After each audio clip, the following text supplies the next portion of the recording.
नमस्कार, आप देख रहे हैं प्रदेश का नंबर 1 और सबसे भरोसेमंद news channel India news Haryana और मैं हूं आपके साथ आयुष चित्रांश।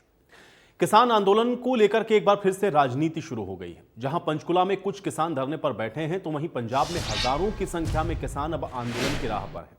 किसानों की पंजाब में सबसे बड़ी मांग है गन्ने के रेट में बढ़ोतरी की। किसानों का कहना है कि पंजाब में अभी तक गन्ने के रेट को लेकर के कोई घोषणा नहीं की गई है। वहीं हरियाणा में गन्ने का रेट बढ़ाए जाने की घोषणा हो चुकी है। अब सवाल यह है कि चुनावी साल में किसानों को आखिर कौन भड़का रहा है, या फिर किसान एक बार फिर से राजनीति का शिकार हो रहे हैं। अब हरियाणा में भी राजनीतिक पार्टियां एक बार फिर से किसानों का मुद्दा उठाने की कोशिश कर रही हैं, लेकिन पंजाब के किसानों के आंदोलन पर जब सवाल पूछा जाता है तो जवाब ना के बराबर मिलता है। आपको बता दें कि हरियाणा सरकार ने गन्ने के भाव में 14 रुपए प्रति क्विंटल तक का इजाफा किया है और अब प्रदेश में गन्ने का भाव 372 रुपए की बजाय 386 रुपए प्रति क्विंटल होगा।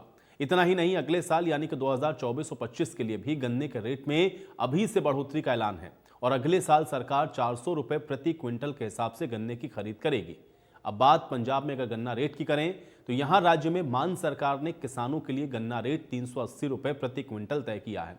ऐसे में साफ है कि हरियाणा सरकार गन्ने के रेट के मामले में पंजाब से काफी आगे है।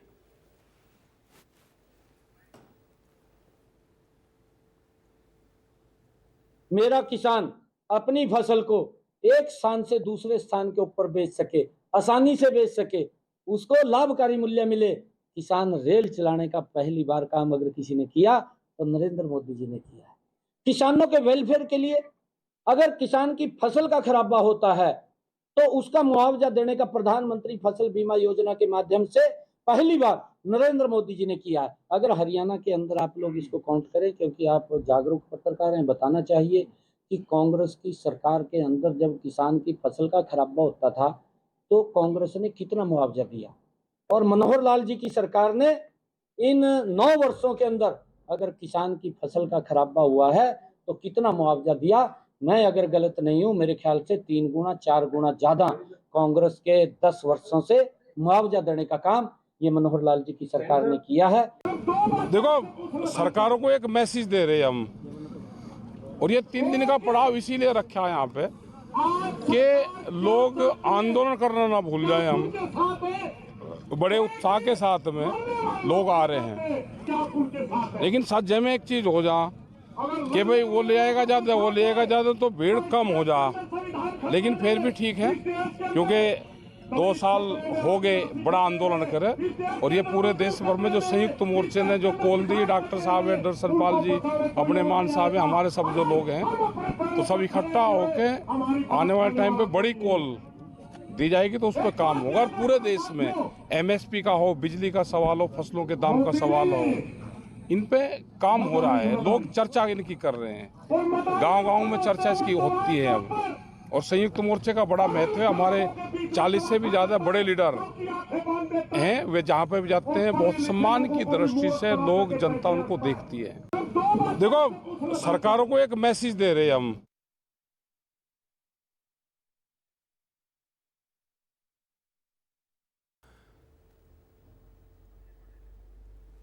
तो महापड़ाव का दूसरा दिन है। अब इसकी मांगे क्या है एक बार आपको बता देते हैं। देखिए, सभी फसलों पर MSP की कानूनी गारंटी, ये मांग है। किसानों के कर्ज माफ किए जाएं, ये भी मांग है। किसान 3 दिनों के महापड़ाव पर हैं, जिसका आज दूसरा दिन है, और कल आपको बता दें कि राजभवन का घेराव भी करेंगे। बिजली संशोधन बिल 2022 इसको रद्द करने की भी मांग किसानों के द्वारा की गई है। फिर 4 लेबर कोड को निरस्त करने की भी मांग है जो किसानों के महापड़ाव में है। तो ये कुछ प्रमुख मांगे हैं जिसको लेकर के आप देख रहे हैं कि किसान महापड़ाव कर रहे हैं, विरोध कर रहे हैं। न्यूनतम वेतन 26,000 रुपये निर्धारित किया जाए, ये डिमांड भी किसानों की है। और सबसे अहम जो डिमांड है वो MSP पर कानूनी गारंटी की है, जो कि किसान आंदोलन के समाप्त होने के बाद से ही आप देख रहे हैं कि लगातार उठाई जा रही हैं। तो कुल मिलाकर के किसानों को लेकर के आप देख रहे हैं कि लगातार राजनीति प्रदेश में होती रही है, और इस बार भी आप देख रहे हैं कि जो वो राजनीति है वो दिख रही है। लेकिन अब सवाल यह है कि जो किसान महापड़ाव कर रहे हैं, इसका जो हल है, जो समाधान है, वो कैसे निकलेगा। और दूसरा यह है कि जो सरकार बार बार कह रही है कि वो किसानों के लिए बेहतर कर रही है, अभी गन्ने के रेट से संबंधित भी जो जानकारी हमने आपको दी उस पर भी आप किसान या किसान नेताओं का क्या कहना है, थोड़ा इन दोनों ही चीज़ों को आज समझते हैं। कुछ मेहमान हमारे साथ जुड़ गए, पहले उनका परिचय आपके साथ करवाते हैं। प्रवीण अत्रे जी हमारे साथ जुड़े हुए हैं, भारतीय जनता पार्टी के प्रवक्ता हैं। प्रवीण अत्रे जी, स्वागत है आपका इस चर्चा में। रमन सिंह जी हमारे साथ जुड़ रहे हैं, कांग्रेस पार्टी के प्रवक्ता हैं। रमन सिंह जी, आपका भी स्वागत। ओंकार सिंह जी हमारे साथ जुड़े हुए हैं, इंडियन नेशनल लोकदल के प्रवक्ता हैं। ओंकार सिंह जी, आपका स्वागत। और स्वामी इंद्र हमारे साथ जुड़े हुए हैं, किसान नेता हैं। स्वामी इंद्र जी, आपका भी स्वागत है। प्रवीण जी, आपसे शुरुआत करते हैं। 3 दिनों का महापड़ाव है, हम लोग देख रहे हैं, आज दूसरा दिन है और आपके पास तो जानकारी पहुंच ही रही होगी। एमएसपी की कानूनी गारंटी, जब हम लोगों ने देखा कि ये किसान आंदोलन समाप्त हुआ, उसके बाद से लगातार किसान इस बात को कह रहे हैं और अभी भी प्रमुख मांग भी उनकी यही है, कानूनी गारंटी दीजिए। और ये एक तरीके से अल्टीमेटम आपको दे रहे हैं, आपको बता रहे हैं कि आपको ये करना होगा, क्योंकि अभी राकेश टिकैत भी यही बात कर रहे थे। क्या हल है इसका प्रवीण जी? नहीं आयुष भाई, देखिए पहली बात तो ये है कि हमें ये समझना बहुत जरूरी है कि जो किसान भाई आए, जिन्होंने धरना दिया, 3 दिन का अल्टीमेटम दिया, वो पंजाब में मोहाली में आके बैठे और हरियाणा में पंचकुला। हालांकि राकेश टिकैत इस बात को, अभी आपने जब बाइट सुनाई उनकी, तो वो स्वीकार कर रहे थे संख्या कम है। अब सोचने वाली बात ये है कि संख्या क्यों कम है, क्योंकि प्रदेश का किसान इस बात को बहुत बेहतर समझ गया है कि कुछ लोग किसान के नाम पे राजनीति करने का प्रयास करते हैं, अपनी राजनीतिक दुकान चलाने का प्रयास करते हैं। क्योंकि जिन बातों को लेकर ये धरना दिया जा रहा है, पहला सवाल तो ये है कि हरियाणा सरकार से आपकी डिमांड क्या है? क्योंकि आप जो बातें बोल रहे हो, मान लीजिए आपने कहा कि किसान आंदोलन के दौरान जिन किसानों की डेथ हो गई थी उनको मुआवजा, ठीक है, आप पंजाब में जाके ये मांग रखते हैं, समझ में आता है, लेकिन हरियाणा सरकार तो दे चुकी है। आपने कहा किसान आंदोलन के दौरान जो केस दर्ज हुए थे उसकी वापसी, आप पंजाब में जाके ये बात कीजिए, लेकिन हरियाणा में तो हो चुके हैं। अब बात आती है एमएसपी की। देखिए, मैं पहला तो ये बात हम सभी जानते हैं कि हरियाणा प्रदेश वो प्रदेश है जो धान और गेहूं के अलावा अन्य 12 फसलों पे एमएसपी का लाभ किसान भाइयों को देता है, नंबर 1। आपने कहा गन्ने के दाम, वो बात आप पंजाब में कीजिए। हरियाणा सरकार तो देश में सर्वाधिक गन्ने के दाम दे रही है, हम सब जानते हैं। माननीय मुख्यमंत्री जी ने तो आगामी वर्ष के लिए भी 400 रुपए प्रति क्विंटल घोषणा पहले ही कर दी है। तो समझना यह है कि हरियाणा में धरना क्यों? एमएसपी की बात अगर आप करते हैं, देखिए एमएसपी के ऊपर कानून बनाना केंद्र सरकार का काम है। सीएसीपी की उसके अंदर रिकमेंडेशन रहती है, केंद्र सरकार ने उसके ऊपर बाकायदा कमेटी बना रखी है। आयुष जी, हम सब जानते हैं जब किसान भाइयों की ये मांग थी, केंद्र सरकार ने कमेटी बना दी थी, उसमें जो संयुक्त किसान मोर्चा है उनसे भी उनके प्रतिनिधि मांगे थे 3 कि आप भी दे दीजिए, लेकिन इन्होंने अपने प्रतिनिधि नहीं दिए। लेकिन कमेटी बन चुकी है, कमेटी अपना काम कर रही है। विषय आता है कि हरियाणा में प्रदर्शन क्यों? क्योंकि हरियाणा सरकार तो पहले से ही देश में, अगर प्रदेशों की बात करते हैं, सर्वाधिक फसलों पे एमएसपी का लाभ किसान भाइयों को दे रहे हैं। मनोहर लाल जी की सरकार, अगर हम पहली की सरकारों से तुलना करें, देखिए होता क्या है, जब हम ये बात सवाल कांग्रेस से पूछ लेते हैं कि साहब आपने किसानों के लिए क्या किया, तो वहां से जवाब बड़ा अजीब मिलता है कि देखिए हमारी बात मत कीजिए, हम सत्ता में नहीं है, आप अपनी बताइए। अरे भाई, ये सवाल तो पूछना बन जाता है कि देखिए हम जो काम कर रहे हैं और आप जो काम आपने किया उसकी तुलना तो करेंगे। अब मनोहर सरकार गेहूं और धान के अलावा जो काम पहले किसी सरकार ने नहीं किया, मसलन सरसों, किसी सरकार ने किसान की सरसों नहीं खरीदी, मनोहर सरकार ने खरीदी। किसी सरकार ने किसान का बाजरा नहीं खरीदा, केवल 1 साल को छोड़ के, वो भी 1 साल चौटाला साहब की सरकार ने खरीदा था अपने आखिरी कार्यकाल में। आज तक किसी सरकार ने नहीं खरीदा, मनोहर सरकार ने खरीदा। सूरजमुखी पे एमएसपी लाभ किसी सरकार ने नहीं दिया, मनोहर सरकार ने दिया। गन्ने का सर्वाधिक दाम देश में दे रहे हैं, ये आपने बता ही दिया है। किसी सहकारी मिल का, किसान का गन्ने का 1 पैसा बकाया नहीं है आज हरियाणा प्रदेश में, जो पहली बार हुआ है। तो प्रवीण जी, वजह क्या है कि बार बार हमको हरियाणा में स्पेसिफिकली दिखता है कि किसान विरोध प्रदर्शन करता है या धरना प्रदर्शन, और अभी भी 3 दिनों का महापड़ाव हमको दिख रहा है? क्या कारण है फिर? वो हाँ आयुष भाई, देखिए आज जब हम चर्चा कर रहे हैं तो ये बात तो आनी स्वाभाविक थी। स्पष्ट रूप से समझ में आता है कि जिस प्रदेश में किसान हित के अंदर 54 से ज्यादा योजनाएं चलाई जा रही हैं, जिसमें किसान को सशक्त करने के लिए सर्वाधिक मुआवजा दिया जाता है, उस प्रदेश में अगर कोई इस तरह का धरना होता है तो प्रत्यक्ष है वो राजनीति है, कोरी राजनीति। कुछ लोग किसानों के नाम पे राजनीति करके अपनी दुकान चलाने का प्रयास करते हैं। लेकिन अगर आज की बात करें, आज की संख्या, जो राकेश जी भी कह रहे थे टिकैत साहब, कि संख्या कम हो गई है, तो उसका कारण ये है कि आपकी इन ऐसे लोगों की हैसियत प्रदेश का किसान भी समझ चुका है। स्वामी इंद्र से मैं जवाब लेता हूं। स्वामी इंद्र, ये किसान के नाम पे सिर्फ राजनीति हरियाणा के अंदर हो रही है? देखिए आयुष जी, किसान के नाम पर किसान कभी राजनीति नहीं करता और ना ही किसान इस पे उसका कोई विचार है। किसान जो किसान के मुद्दों को लेकर आज बात कर रहा है। आप ये देखिए, जब दिल्ली की दहलीज पर 13 महीने आंदोलन चला, देश के प्रधानमंत्री ने ये खुद कहा, किसानों को आश्वासन दिया कि एमएसपी पे हम गारंटी देंगे, कानून लेके आएंगे। आज देश का प्रधानमंत्री अपने किए वादे से मुकरता हमें नजर आया। 2 वर्ष हो गए। दिल्ली की भारत की सबसे बड़ी पार्लियामेंट, उसके अंदर आज तक वहां चर्चा तक नहीं हुई कि एमएसपी के ऊपर चर्चा तो हो जाए, बिल लाना तो बड़ी दूर की बात। जैसे अभी अत्री जी बता रहे थे कि इसके लिए कमेटी सरकार ने गठित की। 29 मेंबरी कमेटी में सरकार ने अपने 26 आदमी खुद डाल लिए और 3 हमसे बोलते कि आप ले आइए। मुझे बताइए 26 का बात 3 आदमी कैसे समझा पाएंगे और क्या समझ पाएंगे? यानी कि मान ना मान, मैं तेरा मेहमान वाली बात है। हम ये पूछना चाहते सरकारों से, जब किसान अपनी फसल लगाता है, क्या उस फसल को देश के लोग नहीं खाते? क्या उसकी विदेशों में मांग नहीं है? जब किसान की फसल आती है तो ये ड्यूटी इतनी बढ़ाते, एक्सपोर्ट ड्यूटी, ताकि उसकी फसल का मूल्यांकन हो सके, क्योंकि ये अपने चंद पंजीपति दोस्तों को लाभ पहुंचाने के लिए हमारी फसल को औने पौने भाव में खरीद कर किसान नहीं, को लेकिन मोहताज सवाल बनाने स्वामी इंद्र के यहां लिए पर भी यह काम था, कर और रहे हैं। प्रवीण जी भी कह रहे थे कि हर बार हरियाणा को ही क्यों? क्योंकि अगर आप अभी एमएसपी की बात कर रहे हैं या गन्ने के रेट की बात कर रहे हैं, बगल में आप देख लीजिए पंजाब में क्या हाल है, वहां आप लोग नहीं करते। अगर एमएसपी की कानूनी गारंटी चाहिए तो भाई दिल्ली में प्रदर्शन करिए, वो हरियाणा सरकार तो देगी नहीं। तो फिर ये हरियाणा को अखाड़ा क्यों बना दिया जाता है? इस पर आप लोग राजनीति करते हैं केवल हरियाणा के अंदर। नहीं, आयुष जी, मैं बता देना चाहता हूँ, ये जो आज का आंदोलन 3 दिन का जो किसानों का पड़ाव है, वो हर राज्य के जो है अपना राजधानी है, उसमें ये पड़ाव है और किसान वहां आए हैं, अपनी बात रख रहे हैं। आज देख सकते हैं पंजाब में हमारा आंदोलन लगातार चल रहा है। मान साहब ने कहा था पंजाब के मुख्यमंत्री ने, किसान इकट्ठा नहीं हो सकते। आज वो चेक कर सकते हैं पंजाब में कितने किसान इकट्ठा है, हरियाणा में कितना इकट्ठा है और अन्य राज्यों में कितने किसान इकट्ठा है।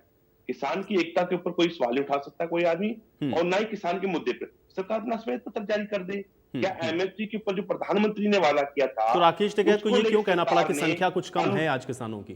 तो ये संख्या नहीं, कम नहीं, क्यों हुई नहीं, किसानों राकेश जी की? की नहीं, मैं आयुष जी बता देना चाहता हूँ। राकेश जी बड़ा स्पष्ट कहा कि हम किसी दल के ऊपर या किसान संगठन पर ये बोझ नहीं डाल रहे कि आप इतने आदमी लेके आओ। यहाँ तो लोग बढ़ चढ़ कर खुद आ रहे हैं।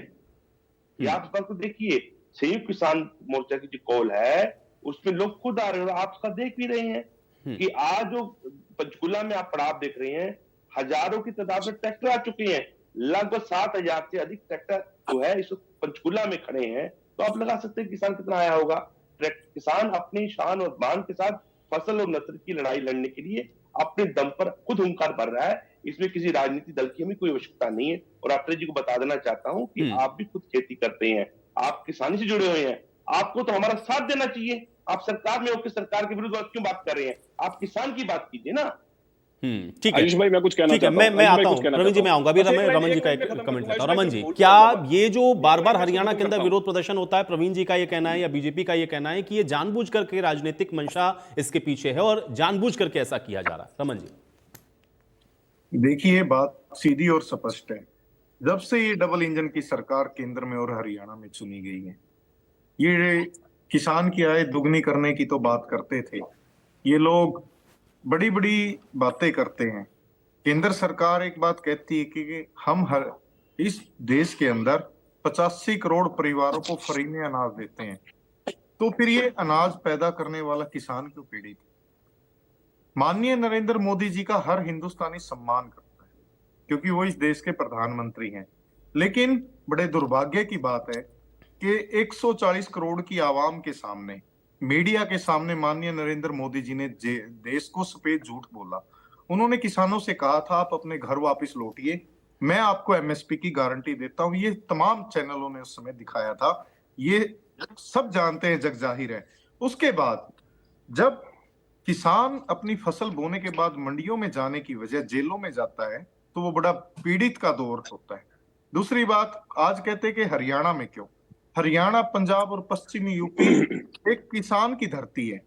बड़े स्वाभिमान की बात है हमारे लिए कि यहाँ पे भारत का अन्नदाता रहता है, तो यहाँ पे आंदोलन होंगे ना सबसे पहले तो। दूसरी बात, सरकार की मंशा दोहरी क्यों दिखाई देती है? जब डबल इंजन की सरकार किसानों को C2 फार्मूला देना चाहती थी, वो कहाँ है? आज सच्चाई तो ये है कि केंद्र की सरकार ने किसानों को सिर्फ और सिर्फ अडानी जी की जेब में डालने का काम करने के लिए प्रयासरत विकास के इनके काम देखे हैं। आज मैं एक बात पूछना चाहता हूं, अगर किसान को MSP मिली हुई है तो क्या उनको इतनी समझ नहीं है कि हम घर बैठे या सड़कों पे आए? आज ये बीजेपी वाले बड़ी बड़ी बातें करते हैं कि MSP मिली हुई है तो किसान वैसे ही आके सड़कों पे बैठ गया इस ठंड के अंदर। ये दो चेहरे ना दिखाई दें, एक चेहरा दिखाई दे। जो वादा माननीय नरेंद्र मोदी जी ने किया था वो झूठ तो बोलते हैं, ये तो सबको पता चल गया अब, लेकिन इस तरह का सफेद झूठ उन्होंने मीडिया के सामने जो बोला था। और रमन जी, कि मैं आज तो हम लोग किसानों देख को रहे थे और MSP की खासतौर से गारंटी बीजेपी देता हूं। प्रदेश अध्यक्ष ने भी पूछा कि भाई आप लोग बार बार बीजेपी को कटघरे में खड़ा करते हैं, जरा ये बताइए कि आप लोगों ने किसानों के लिए क्या किया ऐसा जो बड़ा माइलस्टोन है, आप बता दीजिए क्या किया हरियाणा के अंदर आपने 10 सालों में।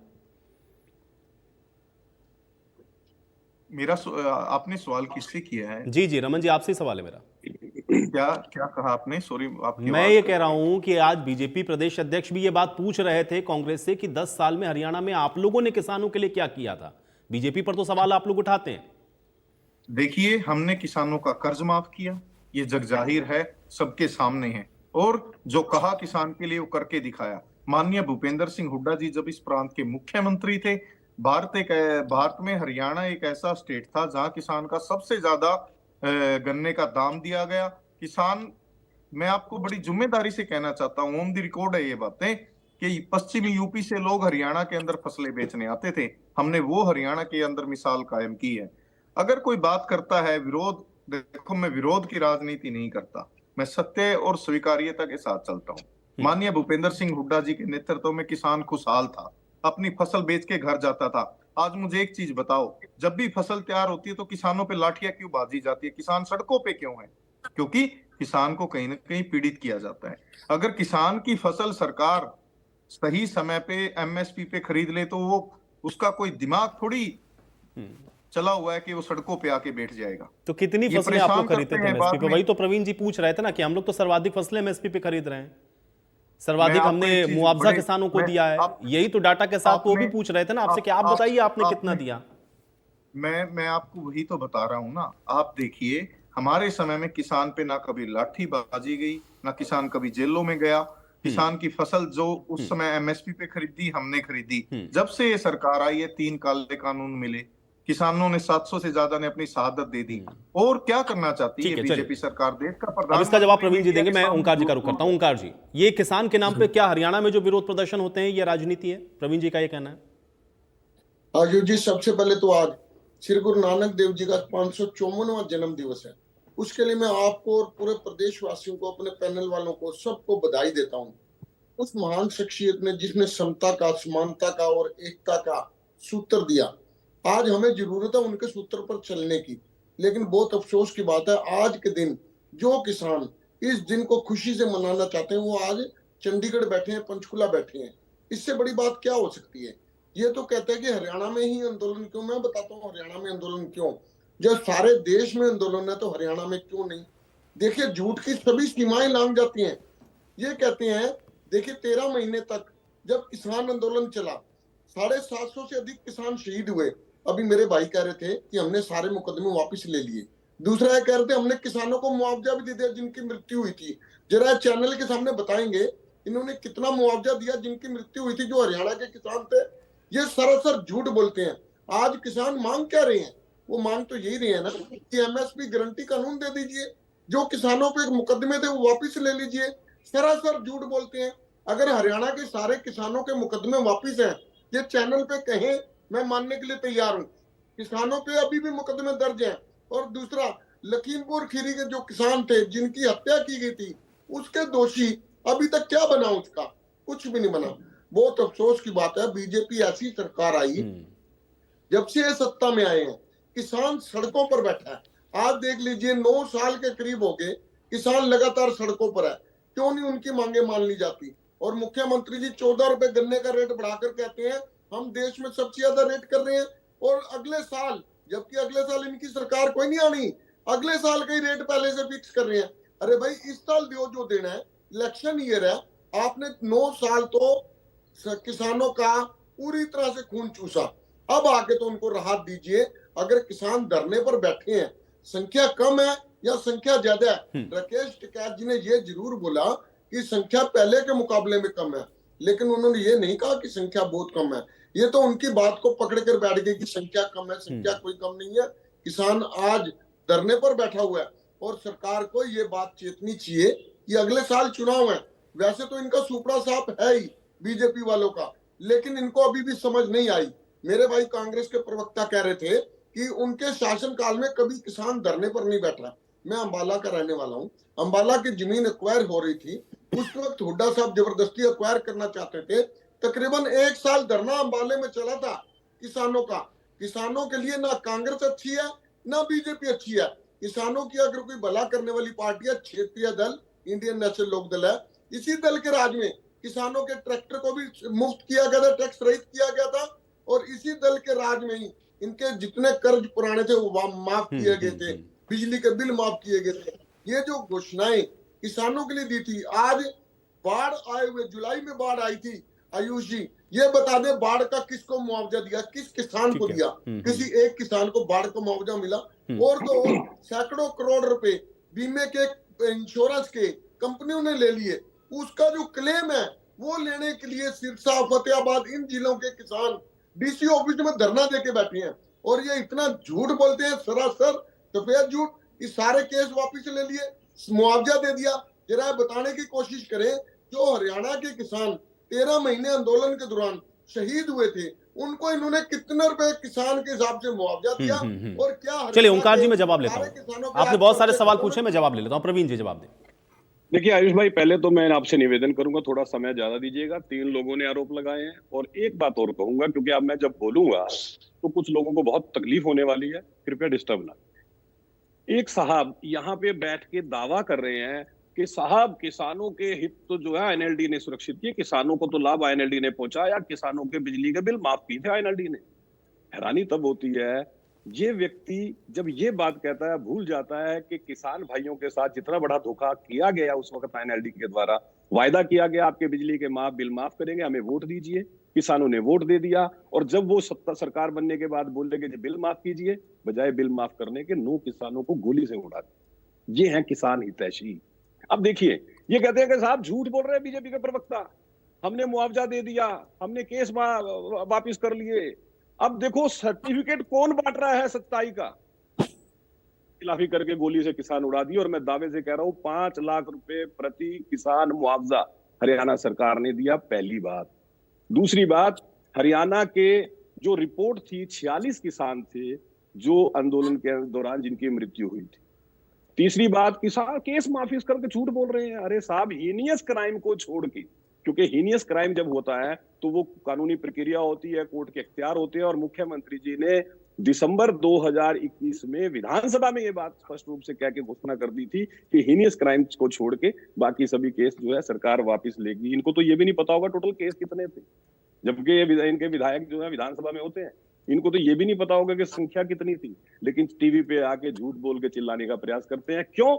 क्योंकि ये वो लोग हैं जिन्होंने किसानों के नाम पे राजनीति की, किसान का वोट लिया, लेकिन इनके सरकार में रहते वक्त किसान का पेट पीठ से लग गया, लेकिन इनके बंगले और गाड़ियां बड़ी होती चली गई। ऐसे किसान नेता। अभी एक भाई कह रहा था कि साहब देखिए किसान पीड़ित क्यों? अरे साहब, किसान पीड़ित नहीं है, पीड़ित आप जैसे लोग हैं जो किसान के नाम पे राजनीति करते रहे आज तक। अब उनकी पीड़ा क्या है? क्योंकि मनोहर लाल जी ने जिस तरह से किसानों के मुद्दों को एड्रेस किया, जिस तरह से अगर किसान की फसल खराब हो जाएगी 15,000 रुपए प्रति एकड़ मुआवजा मिलेगा, और ये किसान हितैषी जो लोग बैठे हैं इनकी सरकार में मालूम है कितना मिलता है आयुष भाई? 3,000 रुपए प्रति एकड़।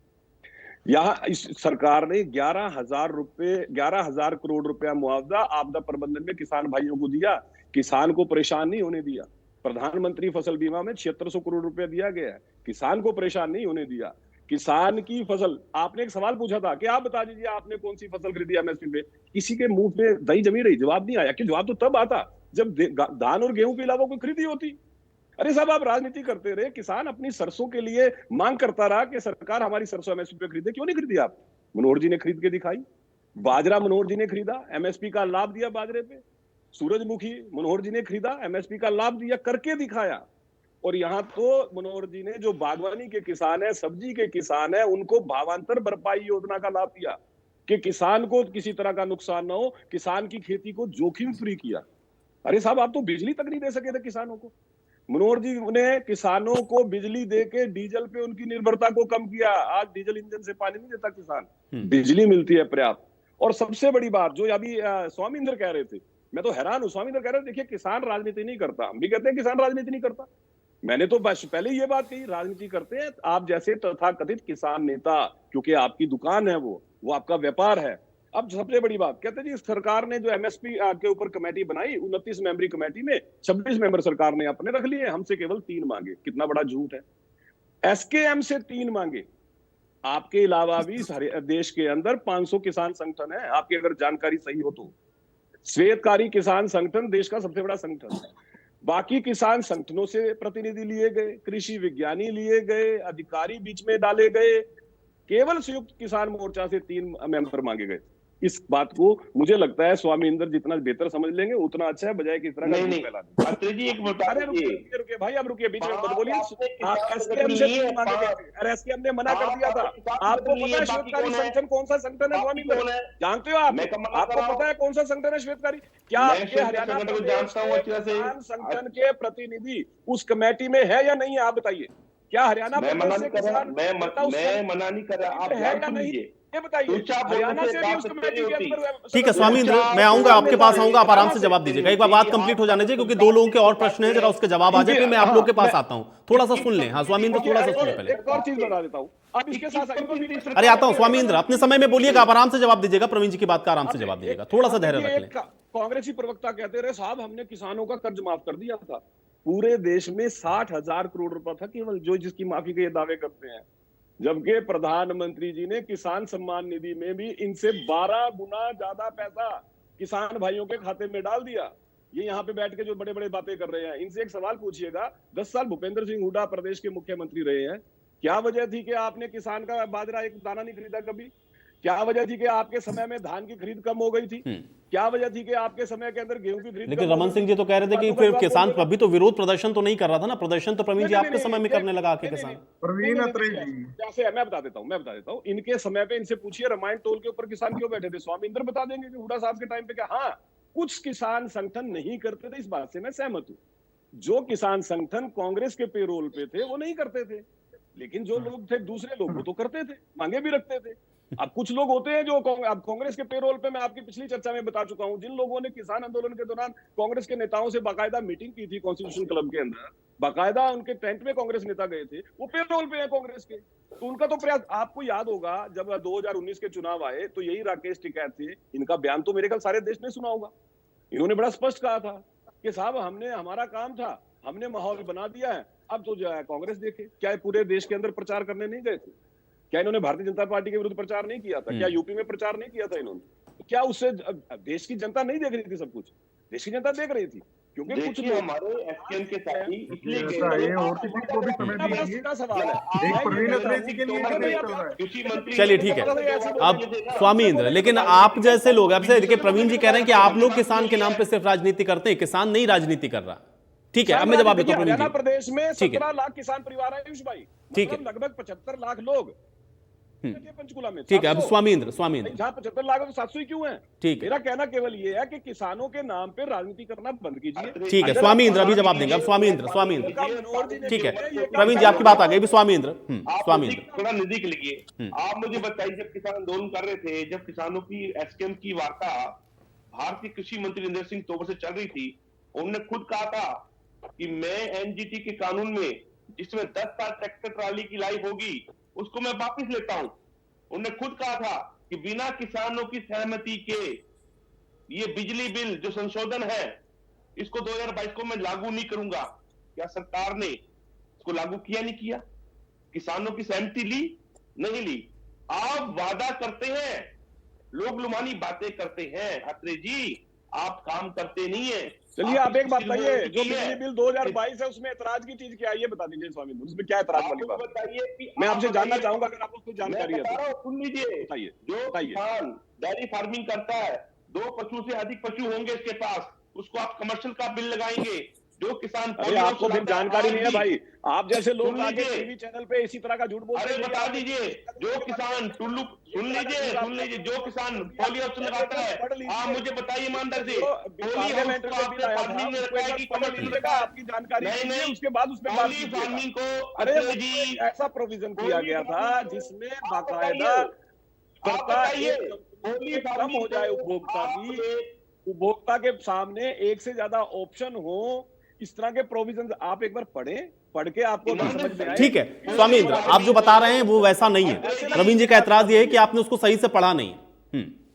मैं बता रहा हूं, पोली फार्मिंग को इन्होंने कमर्शियल एक्टिविटी में रखा है। 5 हाउस पावर की मोटर जो पोली फार्मिंग के अंदर यूज की जाती है, उस पानी को फिल्टर करने के लिए उसके ऊपर ये टैक्स लगाते हैं कमर्शियल का, तो आप समझ सकते हैं किसानी को खत्म करने का ही काम कर रही है। दूसरी बात, सरकार ने कहा था एमएसपी गारंटी होगी, कर्जा मुक्ति की हमारी बात हुई थी। क्या देखिए जो आज सरकार, किसान- आयुष भाई, जो सरकार 54 से ज्यादा स्कीमें किसानों के हित में चला देती है प्रदेश में, वो तो किसानी को खत्म कर रही है।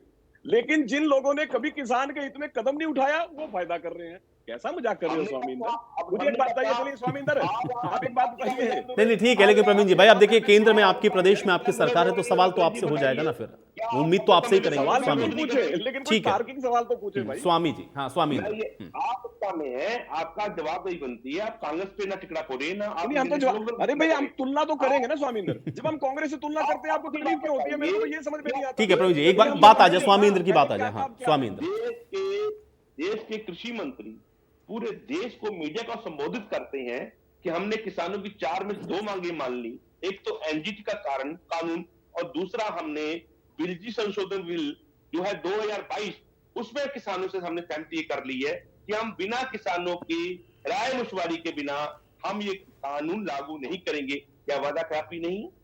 तो आज किसान इकट्ठा हो रहे हैं, 3 दिन का पड़ाव दे रहे हैं देश की राजधानी के पास, और ये बताने के लिए कि आप सरकार समय रहते हमारी बात मान ले। हरियाणा सरकार का दोष बता दीजिए, जो आप पड़ाव दे रहे हो उसमें हरियाणा सरकार को क्या करना है वो बता दीजिए। बस जो आपकी हरियाणा सरकार से डिमांड है वो बता दीजिए। हरियाणा सरकार से क्या मांग रहे हैं आप?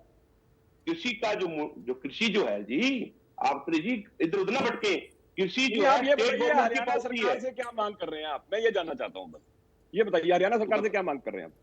हरियाणा सरकार मसौदा तैयार करे एमएसपी गारंटी का, सरकार को अरे वो प्रदेश के बस में नहीं है भाई, वो केंद्र ने करनी है, प्रदेश कैसे कर देगा उसको? अरे भाई केंद्र ने कमेटी बना रखी है, आप प्रदेश की सरकार से क्यों पूछ रहे हैं सवाल? बताइए, जब हम मांग रहे हैं तो आप और सिफारिश क्यों नहीं करना चाहते? बताइए। आप हमसे मांगोगे जो हमारे अख्तियार में नहीं है। चलिए ठीक है प्रवीण जी, अब वो आपके माध्यम से केंद्र सरकार तक कह रहे हैं कि वो हर प्रदेश के अंदर विरोध कर रहे हैं, हर प्रदेश के अंदर वो केंद्र को एक तरीके से अल्टीमेटम है। ठीक है रमन जी, अभी रमन जी के ऊपर मैं स्विच करता हूं। ठीक है रमन जी जवाब दीजिए।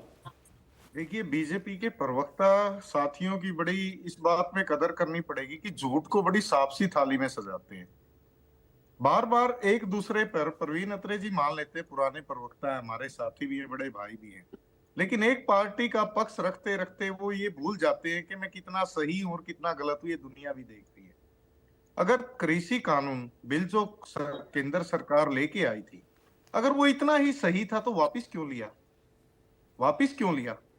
अगर किसानों को माननीय नरेंद्र मोदी जी ने ऐसे ही झूठ बोलना था, जिसको बीजेपी के प्रवक्ता इतनी अच्छी तरह से काउंटर करते हैं, तो उन्होंने एमएसपी का वादा क्यों किया था? देखिए, झूठ को सच को सब समझते हैं लोग। इस तरह से गुमराह करने से कि आप दूसरे प्रवक्ताओं को, एक किसान नेता यहाँ पे बैठे हैं, प्रवीण अत्रे जी को उनसे ज्यादा समझ है। ये तो कमाल की बात हो गई कि जो किसान आंदोलन से निकले हुए किसान नेता हैं, उनसे ज्यादा प्रवीण अत्रे जी को समझ है। ये बड़ा सुन के आश्चर्य होता है। देखिए, आज ये लोग कहते हैं कि हमारे पास नहीं, केंद्र के पास जाओ। अरे भाई, जब आप हरियाणा में चुनाव लड़ते हो तो केंद्र के नाम पे ही वोट मांगते हो, नरेंद्र सिंह मोदी जी के नाम पे ही आप केंद्र लोग सरकार कहते ने हो वोट कमेटी डालो। बना तो दी पहले थी, सुनिए कमेटी प्रवीण काम जी, तो कर रही है भाई। प्रवीण बड़े भाई, मैं आपका सम्मान करता कमेटी के लिए। हूँ, लेकिन आप ना सबको इतना मूर्ख ना समझे। ये डबल इंजन की सरकार को जवाब देना पड़ेगा। प्रवीण भाई, ऐसे काम नहीं चलेगा। मैं आपका व्यक्तिगत भी सम्मान करता हूँ। अरे मैं जवाब दे तो रहा हूँ भाई, लेकिन आप इतनी बातें कह के पल्ला नहीं झाड़ सकते बड़े भाई। आपको सच का सामना करना पड़ेगा एक दूसरे पे। ये ये बात करके आप नहीं बच सकते। एक किसान नेता को क्या समझ नहीं ठीक है, लेकिन रमन जी आप मुझे एक बात बताइए ना, आप अगर उनके ऊपर आरोप लगा रहे हैं तो प्रदेश के अंदर कम से कम कांग्रेस ने किसानों के लिए क्या किया था, वो तुलनात्मक तो बात करेंगे ना, कि आपने भाई कितना मुआवजा दिया, आपके समय प्रति हेक्टेयर या प्रति एकड़ आप कितना देते थे, वो उसकी बात करेंगे। आपने कितने किसानों के लिए क्या किया, क्या स्कीम चलाई, कितनी एमएसपी पे फसल खरीदी, ये बात तो वो रखेंगे ना। इसका क्या जवाब है आपके पास? बिल्कुल। देखिए मैं एक बात कहना चाहता हूँ। अभी कुछ महीने पहले का आपको वाकया याद दिलाता हूँ किसानों को लेके। बाढ़ हरियाणा के नहीं अंदर रमन भाई, बात बारिश मत का घुमाओ। पानी। आप ये बताओ, आप मैं बात नहीं, मैं आंकड़ों पे जा रहा हूँ। मैं ये बताइए, प्रति एकड़ मुआवजा आप कितना दिया जाता था? प्रवीण भाई आप पता, अब आप फंस गए हो तो आप सवाल है भाई, मैं नहीं घुमा रहा। प्रति एकड़ कितना रुपए मुआवजा देते थे? ठीक है, रमन जी की बात एक बार आए। ठीक है प्रवीण जी, आप मुद्दे पे सुनिए। कम से कम 1300 क्या ये मुद्दा नहीं है रमन भाई? मैं वही जा रहा हूँ। 1300 से ज्यादा गांव बाढ़ से प्रभावित हुए। अभी सभी गांव में फसलें खराब होगी। आप देखिए भाई, देखिए आप बातों को, इसका जवाब मैं आपको दूंगा। मैं दे रहा हूँ ना आपको। आप भागिए ना। इन्होंने क्या किया, मुख्यमंत्री एक भी जी ने किसान प्रेस को कॉन्फ्रेंस करके मुआवजा देने की वजह पोर्टल बना दिया। उस दिन आपने शायद नहीं पढ़ा अखबार में, लेकिन मेरा सवाल सीधा है। देखिए नहीं, मैं आपको नहीं ठीक है, समझ गया मैं। देखिए रमन जी, आप मैं यही तो कह रहा हूं ना कि आप चलिए ठीक है, आप उनकी खामियां बता रहे हैं, आप बताइए, आप विपक्ष में आपको खामियां बताना चाहिए, लेकिन वो ये काउंटर सवाल कर रहे हैं कि आपने क्या किया था, जरा उसको बता दें। उनकी खामियां बताते रहिए, वो उसको काउंटर करेंगे। आप बताइए आपने क्या किया, उनका सवाल बेसिक ही है। मैं आपको एक चीज कहना चाहता हूँ। प्रवीण अत्रे जी इतनी देर तक बोलते रहे, मैंने बीच में जब वो किस सेंटेंस सवाल का जवाब नहीं देना चाहते भाई, फिर मेरा दोष नहीं है ना। प्रवीण जी सुन लेते हैं, प्रवीण जी सुनते हैं अभी रमन जी का डिबेट नहीं कर सकता। अगर प्रवीण अत्रे जी को बुलाना है तो इनको बुला लो भाई। चलिए आप मत जवाब दीजिए, कोई बात नहीं ठीक है रमन जी, मीडिया की मजबूरी है, लेकिन आप इतने भी ना बने, दूसरों को भी बोलने। नहीं प्रवीण जी, प्रवीण अत्रे जी साफ झूठ बोल के पूरा मान रहे हो रमन जी। आपने एक सवाल पूछ लिया, आप कितना मुआवजा मैं मीडिया के साथी से अनुरोध करता हूं। ठीक है प्रवीण जी, एक सेकंड सुनते हैं, पहले सुनते हैं। अरे रमन जी बात रखें आप, ठीक है रमन जी। आप ऐसे डिबेट करना चाहते हैं तो ऐसे डिबेट नहीं हो सकता। नहीं रमन जी बात दूसरों को भी बोलने का। चलिए मत बताइए, बोलिए आप, बोलिए। आज तक किसान को मिला क्या है? जब से ये डबल इंजन की सरकार आई है, अडानी के सामने किसानों को बंधक बना के रख दिया इन लोगों ने। और दूसरी बात, अभी मैं अगर हरियाणा की बात करूं, 1300 से गांव ज्यादा बाढ़ से प्रभावित हुए। किसानों के लिए एक पोर्टल बना दिया। किसानों को पोर्टल से मिला क्या है? हमारे समय की बात करते हैं, हमने किसान को खुशहाल रखा, उनके किसान के जो कर्ज थे वो माफ किए। हमने किसानों के लिए एक कितना कर्ज माफ किया हरियाणा में, कितने किसानों का किया? चलिए परवीन जी हमने सारी फसलें एमएसपी पे खरीदी है उस समय। किसान आपसे मुआवजा पूछता हूँ, उसका जवाब नहीं देते। हमने किसानों की संख्या पूछता हूँ, उसका जवाब। परवीन जी ठीक है अत्रे जी, एक सेकंड। लेकिन रमन जी भाई देखिए, डाटा तो बताना पड़ेगा ना। आप ये कहेंगे कि आपने किसान के लिए कर्ज माफ किया, आपने इतनी फसल एमएसपी पे खरीदी, कितनी खरीदी ये तो बताना पड़ेगा। इतने स्मार्ट है कि गिर जाते हैं तो दूसरों को बोलने नहीं देते। कमाल है भाई, आप डिबेट होगा, सिंपल सवाल पूछे। ये डिबेट बुरा ना मानो यार। प्रवीण जी एक सेकंड। अरे प्रवीण जी भाई ठीक है, मैं समझ रहा हूं। अगर वो डाटा फैक्ट्स नहीं रखेंगे तो फिर ये माना जाएगा ना कि उनके पास डाटा फैक्ट्स नहीं है। थोड़ा सुनिए तो पहले। हाँ रमन जी देखिए भाई, आप ना प्रवीण अत्रे जी को या तो म्यूटेड कर रहे हैं, नहीं तो मैं आपका डिबेट छोड़ रहा हूं। आप इनसे अगर नहीं, लेकिन रमन जी भाई देखिए, डाटा तो बताना पड़ेगा ना। केवल इतना कहने से तो काम नहीं चलेगा ना रमन जी कि हमने किसानों का कर्ज माफ किया, हमने किसानों की फसल एमएसपी पे खरीदी, लेकिन कितनी खरीदी, कितना माफ किया, ये सवाल है उनका। और जब तक आप जवाब नहीं देंगे इस तरह से वो बोलते रहेंगे, पूछते रहेंगे। मैं जवाब देने लगता हूं, आप प्रवीण अत्रे जी को या तो उनको म्यूट करें, मुझे नहीं ठीक है, आप डाटा रखिए, आप फैक्ट्स रखिए, आप डाटा बताइए ना, आप एग्जैक्ट फिगर बताइए। आप फिगर बताइए, प्रवीण जी नहीं बोलेंगे, फिगर बताइए। आप डिबेट करना चाहते हैं ना, मैं एक चीज पूछना चाहता हूं। 10 साल से ये सरकार है, सरकार ने कौन से आंकड़े दे दिए अपने? अब यहाँ पे 1300 से गांव ज्यादा बाढ़ से प्रभावित हुए, किसानों के लिए एक पोर्टल बना दिया। फसल बीमा योजना की बात करते हैं, किसानों को मिला क्या है? अरे 10 साल से सरकार ने जवाब हम देंगे। ये कौन सी रमन जी, आप सवाल से अभी भी भाग रहे हैं। हमारे समय में तो किसान खुशहाल था, सबको पता है। हमने एमएसपी पे फसलें खरीदी है। आज सरकार गिर जाती है तो प्रवीण अत्रे जी अपने झूठ को छुपाने के लिए सहारा ले लेते हैं। नहीं ऐसे डिबेट नहीं हो सकता। अगर ऐसे ही होगा तो फिगर भाई, आप डाटा नहीं बता, आप डाटा बता नहीं रहे, फिर आप कह रहे हैं कि ऐसे डिबेट नहीं होगी। क्या कहेंगे आप डिबेट में? खाली ये कहेंगे इन्होंने कुछ नहीं किया, हमने ये किया। भाई कुछ फिगर तो बताइए ना, कोई तो फैक्ट्स बताइए। फिगर आपको पता नहीं? किसानों का कर्ज माफ किया था कांग्रेस ने, ये सारे देश को नहीं पता है। कमाल है मीडिया का भी। एक अरे प्रवीण कितने अग्रवाल amount, भी आपसे कितने चुप नहीं किसानों हो रहे, का मीडिया हरियाणा में? जितनी हरियाणा की मीडिया amount इतना बता बेबस हो जाएगा, मुझे पता ही नहीं। अरे पता। रमन जी भाई, आप डाटा फैक्ट्स फिगर आप नहीं रख रहे हैं, कह रहे हैं मीडिया बेबस हो रहा है। आप बताइए ना, मैंने इतना 1000 करोड़ माफ कर दिया, प्रवीण जी उसका जवाब देंगे, लेकिन आप वो बता नहीं रहे।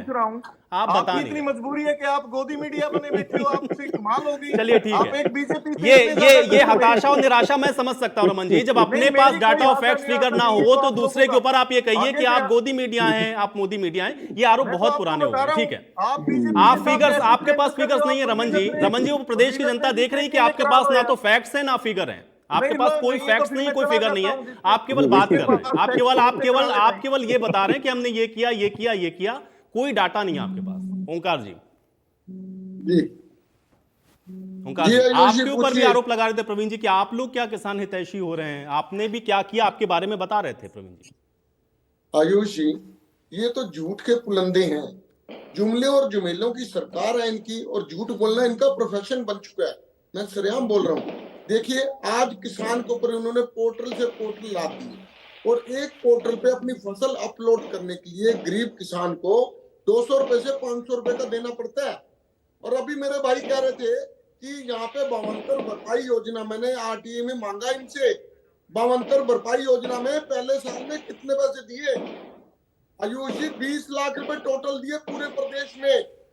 टमाटर का मूल्य 5 रुपए, आलू का मूल्य 5.5 रुपए। इससे अगर कम होगा तो ये देंगे। देखिए इनकी नीयत क्या है। इन्होंने रेट ही इतना कम सेट कर दिया कि उससे कम मार्केट में होगा ही नहीं। अब 5 रुपए किलो, 550 रुपए, 5.5 रुपए किलो, ये कहां से हो जाएगा आलू और टमाटर? ये सिर्फ एक ड्रामेबाजों की। चलिए ठीक है, आपकी इसी आरोप प्रत्यारोप के बीच में अब चर्चा मुझे यहीं समाप्त करनी पड़ेगी, मेरे पास समय और नहीं। आप लोग का शुक्रिया समय निकालने के लिए, चर्चा का हिस्सा बनने के लिए। तो किसानों का महापड़ाव है, आज महापड़ाव का दूसरा दिन था, और कल आपको बता दें कि राजभवन का घेराव भी किसान करने वाले हैं। एमएसपी की कानूनी गारंटी समेत कई मांगे हैं, जिसको लेकर के एक बार फिर से सरकार को चेताने की कोशिश है, लेकिन देखना यह है कि इसका जो हल है वो सरकार किस तरीके से निकालती है। आज बड़ी बहस में मेरे साथ फिलहाल इतना ही।